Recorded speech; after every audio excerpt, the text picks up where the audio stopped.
Hello again and welcome to another Warhammer 40k Imperial Guard video. So before we start today's video, I want to say a huge thank you to Rob Lurs for sending in some pictures of his Basilian 144th.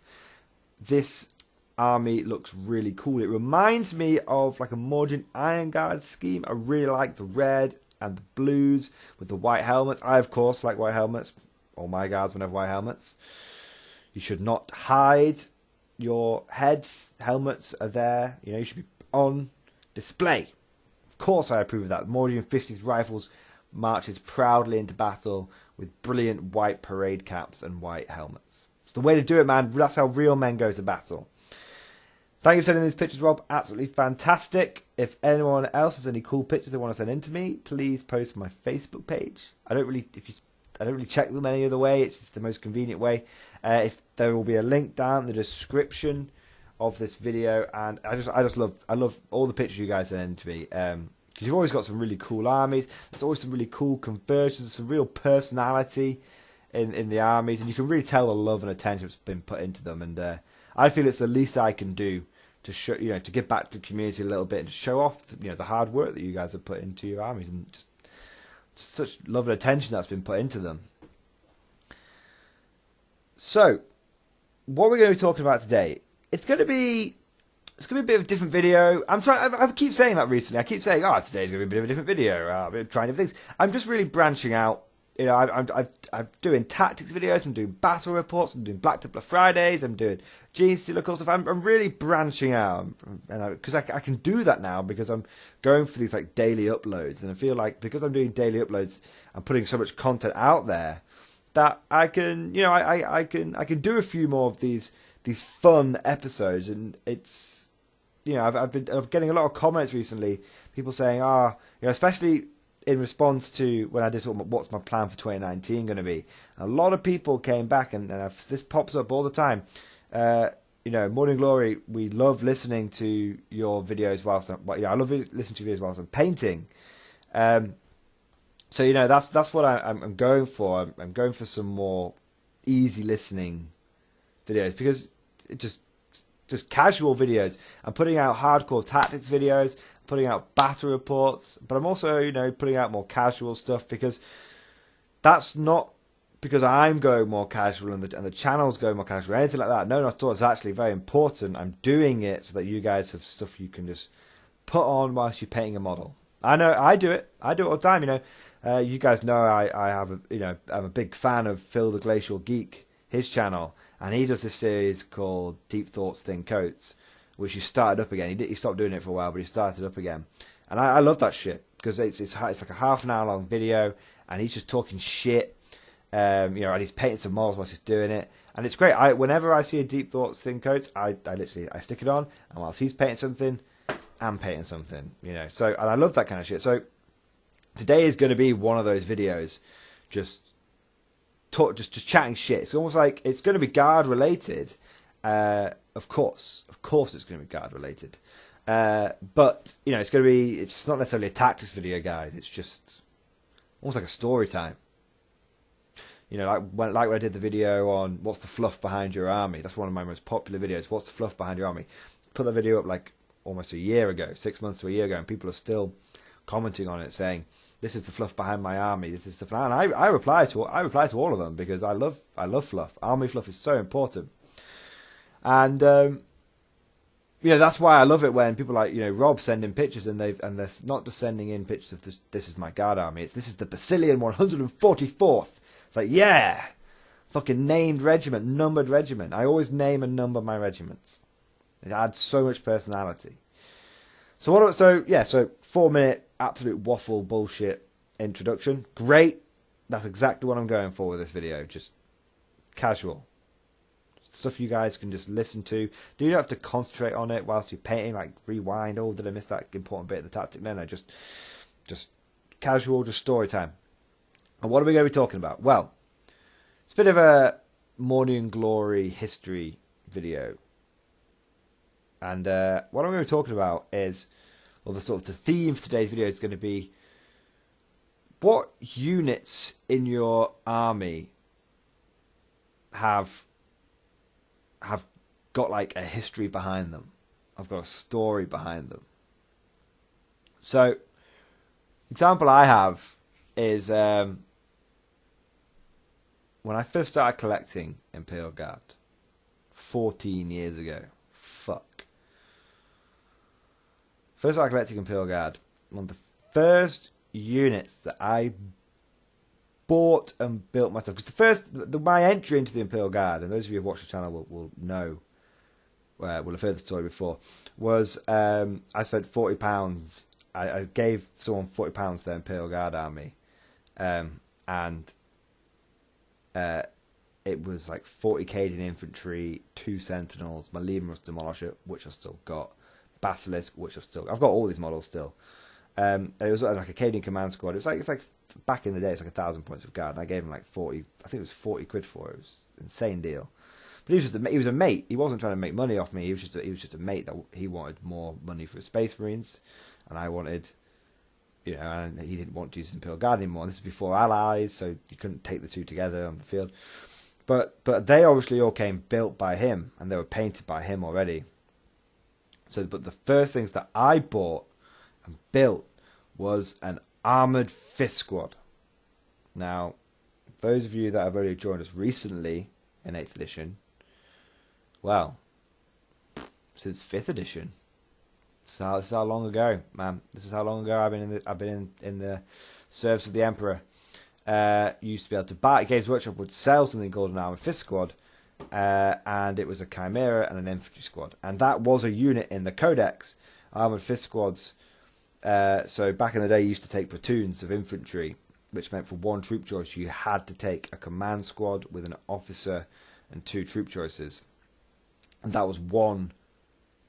And 2 infantry squads, and that was 1 troop choice, and you could expand it out. But if you didn't want to take like platoon after platoon of guys, what you could do is for every regular infantry platoon you took, so command squad, commander, and 2 infantry squads, you could take an armoured fist squad, which was just 1 squad which was in a Chimera. So it's identical. It was just you didn't have to take all the other shit as well. And I had this armoured fist squad, and I wanted to differentiate them from the rest of my infantry. I wanted them to be the armoured fist squad, so I painted the Chimera.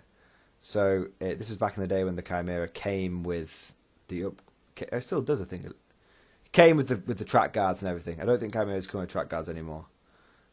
Jesus fuck, I should know. I built 6 of them from the Bloody Steel Legion army last year. I don't think they come with track guards, new Chimeras. I think you have to buy track guards on the separately now. Freaking Games Workshop.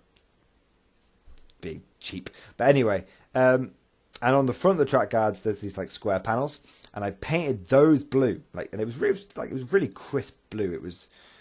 It didn't used to be called. It's what now would be called Macragge blue, but back in the day it was called like Eternal blue or something like that. I can't believe I can't remember that, but it had a different name back in the day. It's like Ironbreak used to be called Mithril silver, but anyway. But the squad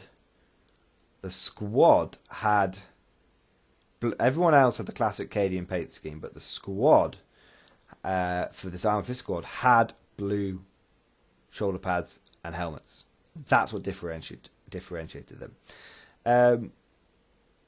And I remember exactly what the squad had. They had a flamer, a las cannon, sergeant with a las pistol and chainsword, and the rest of them had las guns. And the Chimera, which I still have this Chimera, I know exactly which one it is. It had, where are you? Just want to make sure I've still got you. Yeah, there you are. Multi-laser and heavy flamer. And the thinking was that this squad could deal with anything. It's got a las cannon for anti-tank. It's got a couple of flamers for anti-horde, and then you've got the las guns as well. And then you've got the multi-laser, which can just deal with anything. That was the theory anyway. But what kept happening with this squad, and it was always this squad, they got a bit of a reputation for being absolute badasses in close combat. As in, unreasonably good in close combat. To the point where when I was playing down at the Warhammer Club at school, and especially when I first started, I was the young kid. I was the youngest one there. There was boys from older years that were playing, and but even the older players, and these were the ones that were starting to get, they were like 16, 17, 18, and they were starting to get into the whole being a bit more competitive vibe, and they were starting to go to like little events and tournaments and stuff, just little things back in the day. This was like before everyone could use the internet and everything. The internet was there, but it was nowhere.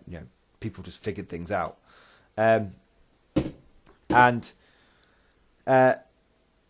even those guys who played competitively recognised that I had this Armoured Fist squad, blue team. So they were just blue team, blue squad, and even though and they would be like, shit, man, like this is blue squad's coming for me, and they'd try and shoot them down, but blue squad always used to make it to close combat, and I used to throw these guys in against things that they had no right to beat, and they would win. And it was freaky. It was really freaky. Like that sergeant with his chainsword, he claimed many a head. But I will always remember the first game that I played with this squad. And it was against this Necron guy. And we were both similar age, but he had a little bit more experience than me. And he had a squad of 3 wraiths. Now these guys were the old school wraiths which had the Necron warrior faces, and he charged them into Alpha Squad, and I was like, I didn't know any different. I was like, oh, I'll be fine, whatever. And bearing in mind, I think even back in the day, these things had I think wraiths still had 2 wounds. They were still really tough. They might have really had 1 wound, but they had 1 or 2 wounds each. They didn't have the 3 wounds or 4 wounds that they have now, but they were tough. They only had 1 wound. Yeah, they only had 1 wound because everything only had 1 wound back then. Even officers and shit only had 2 wounds and 3 wounds. They junior officers had 1 wound. I know that. Yeah, for sure. I could go and get my fucking codex. You know what? Screw it. I'm going to pause the video now. I'm going to come back. I'm not even going to guess. I'm just going to find out how many wounds a junior officer had. Alright, so we're back. So I've got both my 3rd edition codexes because Guard had an early 3rd codex and we had a late 3rd codex. And the late 3rd codex saw us through 3rd. It was only medium. It came out pretty early and still came out relatively early in 3rd. And it saw us through 3rd, 4th, and beginning of 5th edition. But back in the day, I can confirm to you that your lieutenant, he wasn't called a platoon commander, he was called a lieutenant, had 1 wound. That was it. He had 1 wound and a 5+ save. He didn't have any. He didn't have a refractor shield. He didn't have 3 wounds. He had 1 wound and he had 2 attacks.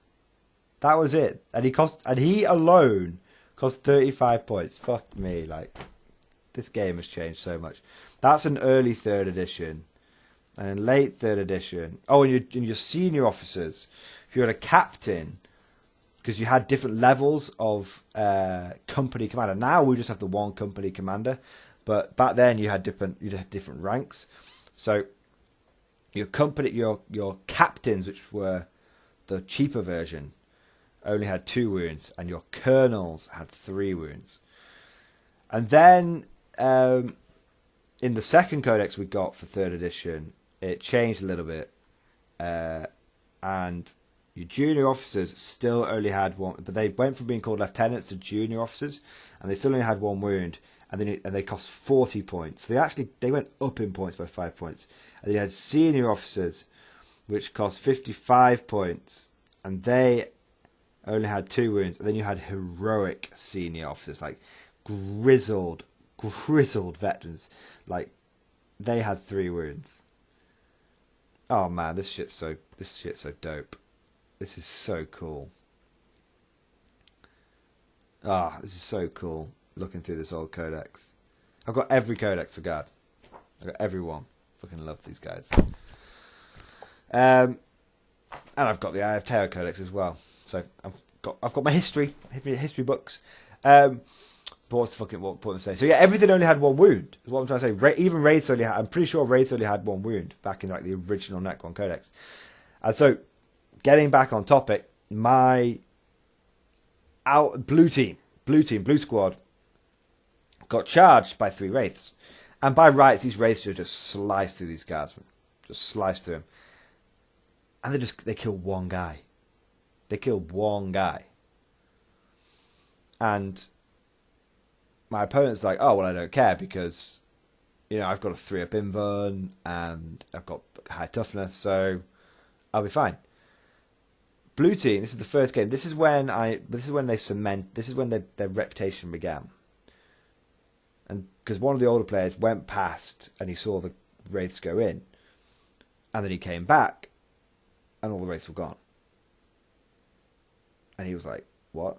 And he said, what happened? And I'll tell you what fucking happened.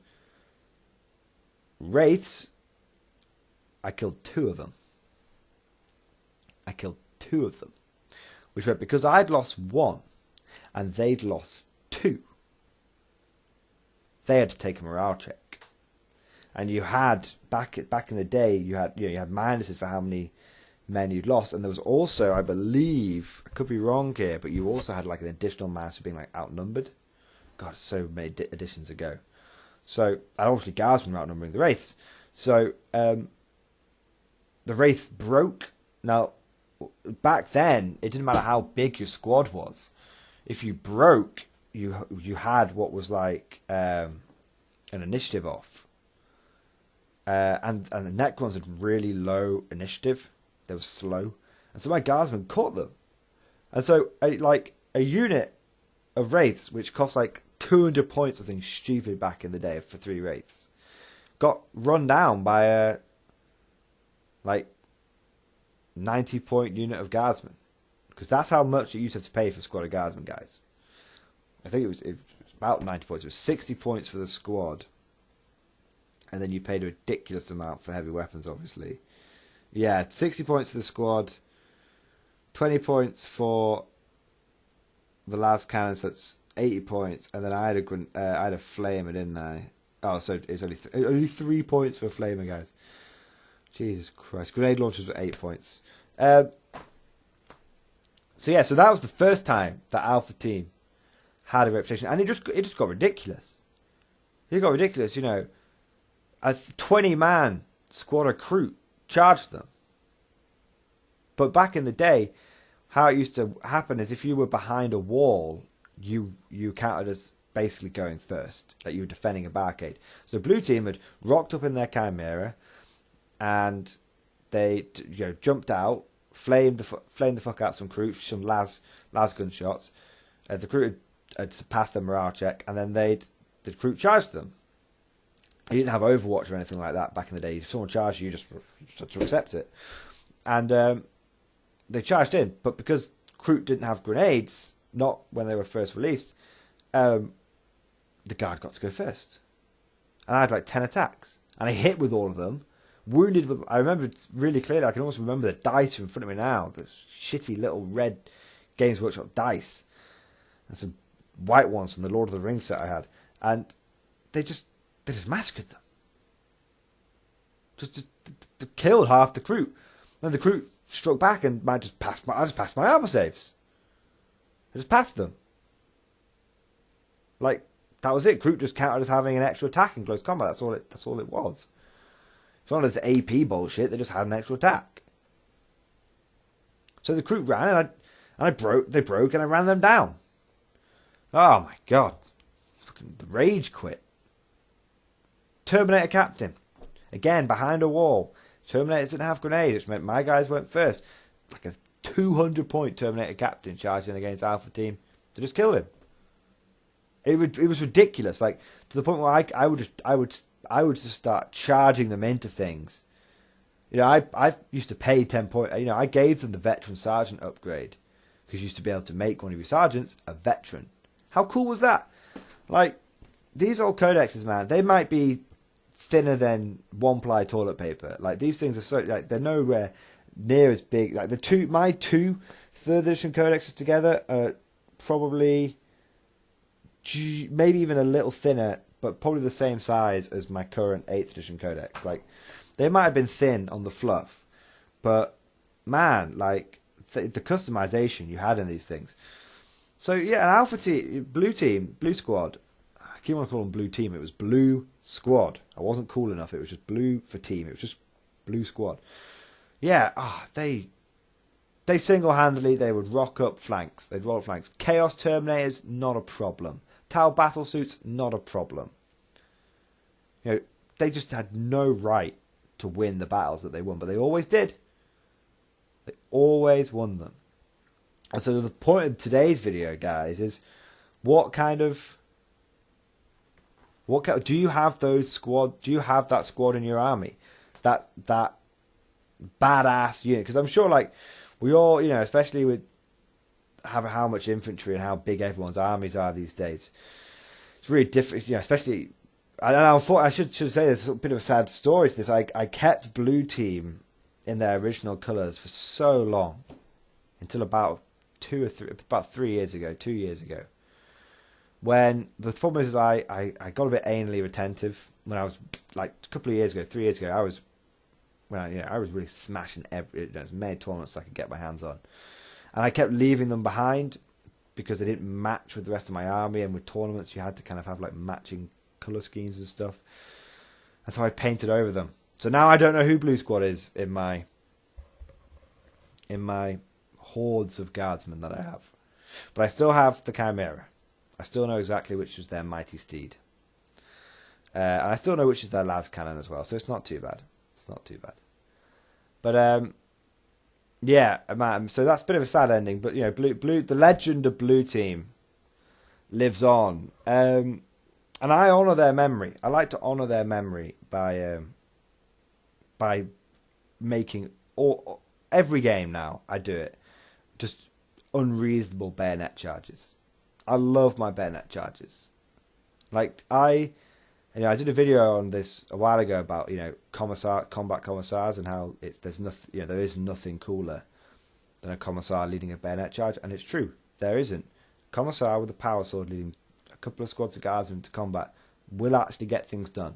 It will do. And there's always this propensity in the guard to don't charge in. Well, it's fucking 3 attacks, guys. Just get in there. You should have infantry to spare. Get them in there. But yeah, so that's why I like to honour the memory of blue squad. But do you guys have, you know, and I feel like I've lost that a little bit with my guard, to be honest, because the attrition rate in the Mordian 50th rifles is really fucking high. Really, really high. And I don't really, especially at tournaments, I don't have time to start making sure, this is Barry from Alpha Team. No, they all, casualties get thrown in together and then redistributed. But do you guys have those units? What is the unit in your army which always stays the same and is your blue squad? Which is the squad that you have that you can just send into unreasonable situations and they'll beat the odds? And they shouldn't do, but they will. They're going to do these awesome things. They're going to take on Necron Wraith. They're going to take on Terminators and win. Do you have something equivalent? Maybe it's a squad of Stormtroopers. That's what I love about... I still have my original squad of Stormtroopers. Still got them. They've had a few paint jobs, but I still have my original squad of Stormtroopers. And I know which ones they are. Got that classic Flamer grenade launcher loadout. It's so shit. It's always been shit, the Flamer grenade launcher loadout. Always has been. But you know what? Fuck it. That's what I run them with. That's what they came with. That's what they've always run. You know, I love my, Stormtroopers are really good for it. But you don't tend to find you have those, awesome squads in your line infantry, because, like I said, most of the time they're just dying, and you're taking the casualties off and you're chucking them in a box and then sorting them out when you get home. But armored fist squads back in the day, veterans when you were only allowed to take a single squad of veterans. Can you imagine that, guys? Nowadays, 0 to 1 hardened veterans, and they cost 10 points per model, and your sergeant costed 20 points. Can you imagine that? Now, we pay 5. Never, ever, ever forget where we've come from. We used to pay 10 points a model for a hardened veteran, and you could only take 1 squad of them. Although, to be fair, they could take some really cool shit. Any model may have one of the following weapons in addition to or instead of his las gun: auto gun, close combat weapon and las pistol, or auto pistol at +1 point. So, you took a las pistol and close combat weapon for +1 point. You could take a shotgun for +1 point. Or you could take a needle sniper rifle for 5 points. But you could only take 1 per squad. And then you could take 3 special weapons. And then you could take a heavy weapon. And then you could take crack grenades on your veterans. And you could take a... Oh man, you could take an officer in your veteran squad. You could take a veteran officer. He's a fucking beast, man. He is a beast. He's got 3 wounds. He's 45 points. He's got 3 wounds, 3 attacks. I mean, that's insane. Coming, where we've come from. I think that'll be another like story time video that I really want to do. How has 40k changed?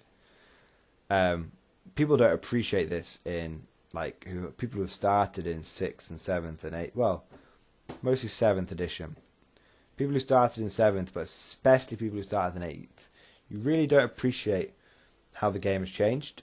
And I'm not dissing you. I'm not there saying, oh, you don't appreciate where the game. You don't appreciate how good you've got it these days. No, I'm not talking about that at all. I'm talking about 40k in general. Like, it's changed so much. Some for better, some for worse. But there you go, guys. What is your blue squad? What is that unit in your army that you have that never changes? It's got that personality. It is that unit. That sergeant, Buffalo Bill, he always gets the job done with his trusty power sword. What is that unit in your army? I want to hear those stories, guys. I really want to get into the fluff. I want to hear those stories. Because I've lost that a little bit with my guard. With the Mordians, because my Mordians are all about waves of infantry, so they die all the time. My Steel Legion have got it a little bit, but my Steel Legion, again, it's 6 squads of infantry. I don't keep track of which ones are in which squad, but the sergeants are all unique at least, and the officers have their personality. In my army now, it's the officers which have the personality, not the individual squads. It's the characters which have the personality. Because they're unique. I have it a bit more with my Gene Stealer cult, and I really have it with my Black Templars.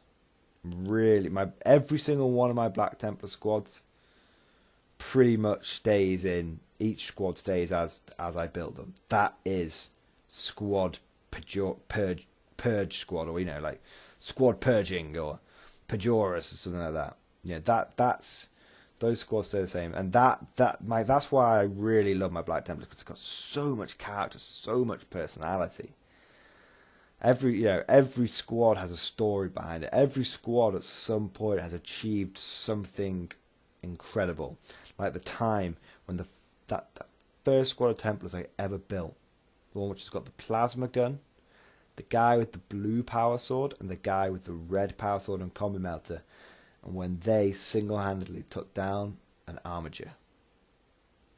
Single-handedly, no support. Fired all my shots in. Managed to get that thing down to like half wounds. Cheeky crack grenade, took a couple of wounds off it, got like to half wounds. I charged in, didn't take any casualties. I had a chaplain nearby for the rerolls. I had to use 3 command points to get him to fight again to pull it off, but I pulled the armature down, I just killed it. 1 squad of Black Templars took down an armature. Mano a mano. The Emperor's Champion. My Emperor's Champion has no rights to do this, but he just takes down dreadnoughts all the time. He shouldn't do it. He gets no buffs against dreadnoughts. They are statistically the worst thing for him to take on. But you ask Johnny, my regular Blood Angels opponent, who's got his own channel, Scholar Progenium, check it out. You ask Johnny, he sees the Emperor's Champion, he physically moves his dreadnoughts in the opposite direction from them, because the Emperor's Champion just kills them. He shouldn't do, but he just does. Just kills them. Absolutely, just beasts them. You know, that's and my Genius of the Occult, I've got that personality, but now I've got for one of my Goliath trucks, I've got it's not an armoured fist squad, it's an armoured claw squad, and it's a squad of 10 neophytes, just in a Goliath truck. You know, by rights, that is a terrible unit. Like the arm, you know, that's just a cheap 150 point unit basically. But I used them in I built and painted them up, and I used them in a game on Tuesday, and they were great. They punched well above their weight. They killed a couple of tactical marines at a long range 5-bite and then when some assault marines came down, the truck got blown up. They piled out, and they took out 6 assault marines. They had no right to do that, but they just did it. They just did it because that is the armored claw, and I know exactly who is in that squad. You know, that squad's going to keep its personality. They're a unique squad. So there you go, guys. I've really rambled on. This has been a story time episode. This has been a painting episode. I'm going to totally rip off like Phil the Glacial Geek and call it like story time painting session. Paint and story and paint, something like that. You know, because I've been painting like mad today, guys. I got 14 neophytes done in one day. I don't know how I was just in the zone. So hopefully when you guys listen to this video, you guys can also be in the zone, and you can just relax and enjoy and listen to the story. Hope it's interesting. Oh man, Blue Squad. The stories behind Blue Squad. Anyway, guys, let's end it here. Hope you guys have enjoyed this video, and I'll see you guys next time.